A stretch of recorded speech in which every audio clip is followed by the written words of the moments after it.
Are you considering to go glamping near Caliraya in Laguna? If yes, make sure to watch this video to avoid disappointment. If you're new to this channel, we're so happy that you found us. Mommy Reco shares videos on recommended products, investment for kids, travel destination, as well as me-time activities and reflections, especially if a busy and tired mom. So make sure to hit that bell to be notified every time we upload new videos. Now let's jump into what this video is all about. We stayed for one night at BLOC Campsite with friends and a 2-year-old toddler, and in this video, we will help you assess if this glamping site is right for you by answering 15 important questions. Let's begin. Number 1. Where is it and how do you get there? If you have your own vehicle, from Cavinti Laguna's toll gate, it's approximately 70 kilometers away and around 2-hour drive. After SLEX, you'll pass through the National Highway, and upon reaching Pagsanhan Church, you have 2 options.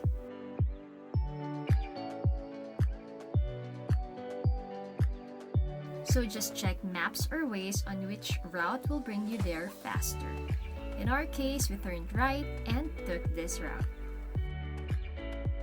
Number 2. Do you need a 4x4 to access the campsite? The answer is no. 4x4 is not really a requirement. The road going there, sementado lahat, medyo mazigzag lang when you reach Cavinti.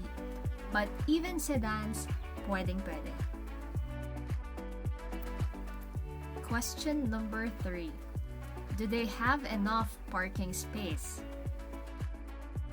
Since there's only a few cabins in the block, there's a few vehicles lang din, and yes, they have enough parking space. However, it gets a little busy if in case dumating ng maaga yung mga nakabook on the day of your checkout. So in our case, we tried to leave a little earlier than everybody else to avoid that crowd. Number 4. Is it also accessible via public transportation? Yes. If you don't have a car or you don't want to bring your own vehicle, just ride a bus going to Santa Cruz, Laguna. It will stop at Santa Cruz Bus Terminal, and from there, just take a tricycle and ask the driver to drop you at BLOC Campsite, Barangay Bukal, Cavinti, Laguna. What is the check-in and check-out schedule? Check-in time is at 3 p.m. while check-out is at 11 in the morning. The 4-hour difference will allow them to clean, sanitize, and change the carpet or beddings of the unit. Next question. What can we expect during check-in? Well, upon arrival, we were asked to fill out information sheet with health declaration. They'll take your temperature, then there's orientation on the rules inside the campsite, specifically inside their cabins, or they call it also the tea houses. Some important items to note are: number 1, no eating inside the tea house, but there are decks where you can have your meals. The problem, however, is if it's raining so hard, you really can't use it. But your next option is to eat in their designated cooking or grilling area, which is actually more convenient, especially if you have kids, because there's socket and sink, so you can easily clean things up immediately. Another rule in the campsite is you can only plug in small wattage gadgets or appliances. So if you're thinking to heat some water inside so you can enjoy a hot cup of coffee immediately on your deck, no, you cannot do that. If you're a tea or coffee lover, we suggest you bring your own coffee press, insulated tumbler or jug, your favorite beans, milk, or just 3-in-1 will do. You can heat some water in the grilling station and have that ready hot water for your tea or coffee while enjoying this amazing view. Next rule is that the camp implements a lights off policy at 11 p.m. But it doesn't mean you can't bond with your friends or family anymore, but it is expected to keep the noise a little lower to respect other guests who came there to relax and unwind. Number 4, if eating is not allowed inside the cabin, drinking, except for water, is also not allowed. So if you have plans of having some socials, it's best to book their tree tea house or the exo tent, as they have bigger space where you can eat or drink as compared to other tea houses, especially if it's raining. Question number 7. Let's talk about food. How much is the corkage fee? 0.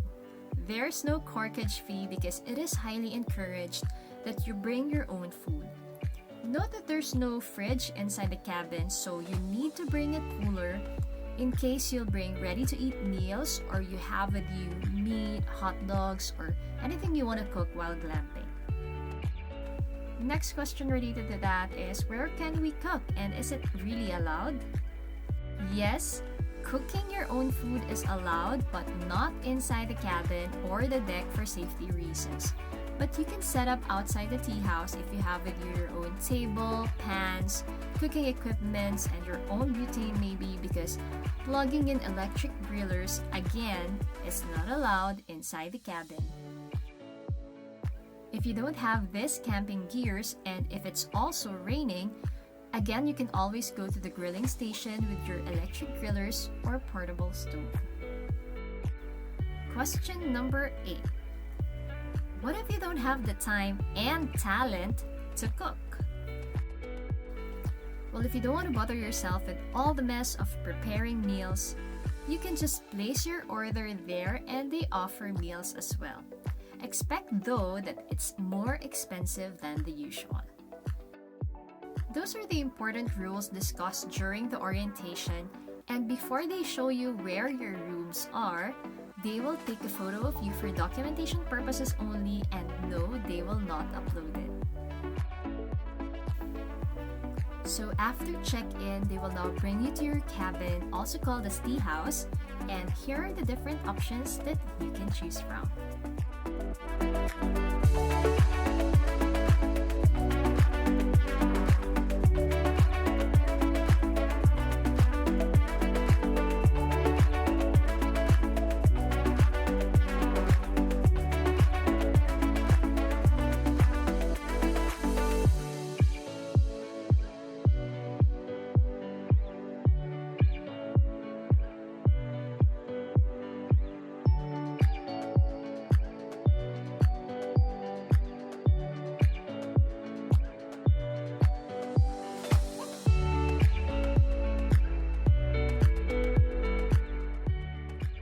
For the complete and updated list of accommodation, you may visit their social media pages here, or you can also book via Airbnb. In our case, we booked the Slim Tea House over here that's good for 3 persons. It has sofa bed with throw pillows, a desk, basket for trash maybe, the Holy Bible, umbrella stand, electric fan, a mattress on the second floor, as well as table and chairs at the deck. There's no aircon in this unit, but we didn't need it on our first day because it was really cold.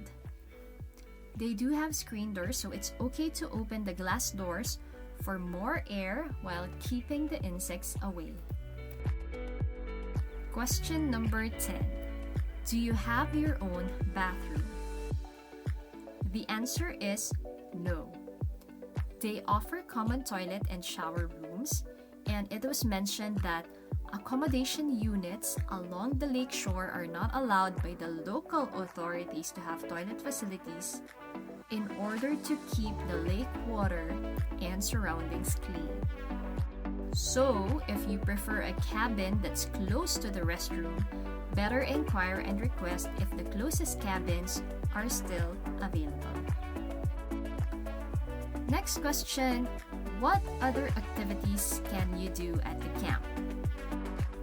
Aside from ultimate relaxation, you can also go swimming, but wearing life vest is required. I believe they have kayak, canoe, paddle boards, and you can also go fishing if you have fishing rods with you. If you don't like these activities, there's also an open field perfect for badminton or any light sports. At night naman, they also have bonfires if it's not raining at around 8 p.m. Question number 12. How's the weather? Well, most of the vlogs that we've seen showed that it was raining. We stayed there from November 28 to 29, and yes, the rain welcomed us as well. The following day, it gets a little sunny, then it rains again, so we highly recommend for you to be prepared for both scenarios. You may want to bring jackets, raincoats, umbrella, rain shoes, rugs, and we found this pail and tabo very helpful because the campsite gets very muddy, some parts of it, and it's such a hassle cleaning your feet when getting inside your cabin because remember, you don't have any toilet or bath inside. Next question, how's the internet connection? They say signal of Smart is strong, but not that much for Globe, and they recommend that you bring your own Wi-Fi modem in case you want to work from there. Next question, what other tips or reminders can you give? One is, upon reaching Pagsanhan Church and you choose to turn right taking on Pagsanhan Cavinti Road, which we did, make sure to take Lumban Caliraya Cavinti Road after instead of the Cavinti Louisiana Road. Maps and Waze directed all three of us to turn right in this section, and all of a sudden, the nearly 10 minutes to arrive at the site changed to 58 minutes. Again, always check time estimate to ensure you're not directed to a longer path. Number 2. Expect that it will rain and have plan B in case it does to avoid disappointment. Number 3. Wear proper footwear and expect that some parts of the ground can be really muddy.